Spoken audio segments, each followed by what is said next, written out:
అందరికీ నూతన సంవత్సర శుభాకాంక్షలు. హ్యాపీ ఉగాది.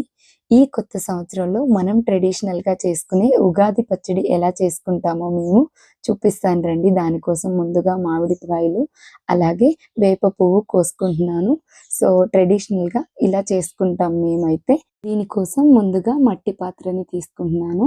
దాంట్లోకి నానబెట్టి గుజ్జు తీసుకున్న చింతపండు, కొత్త చింతపండు, అలాగే బెల్లం కూడా యాడ్ చేసుకుంటున్నాను. అలాగే మామిడికాయ ముక్కలను కూడా వేసుకుని, అలాగే వేప పూరేకుల్ని కూడా తీసి యాడ్ చేసుకుంటున్నాను. దాంతో పాటు కొంచెం ఉప్పు, అలాగే కొత్తగా ఆడించిన కారం కూడా యాడ్ చేస్తున్నాను. ట్రెడిషనల్‌గా అయితే మిరియాల పొడి యాడ్ చేస్తారు. కానీ మా అమ్మ అలాగే అత్తమ్మ వాళ్ళు ఇలాగే చేస్తారు. సో, అందుకే మా ఇంట్లో ఎలా చేస్తారో చూపిస్తున్నాను. అలాగే ఒక 2 అరటిపళ్ళుని మ్యాష్ చేసేసి ఆ గుజ్జుని కూడా యాడ్ చేసుకొని బాగా కలిపేస్తే షడ్రుచులతో ఉగాది పచ్చడి రెడీ అవుతుంది. దీన్ని ఫస్ట్ దేవుడికి నైవేద్యంగా పెట్టేయాలి. అలాగే నేను కూడా ఎలా ఉందో ఫస్ట్ టేస్ట్ చేస్తున్నాను. వన్స్ అగైన్ అందరికీ హ్యాపీ ఉగాది. Thank you.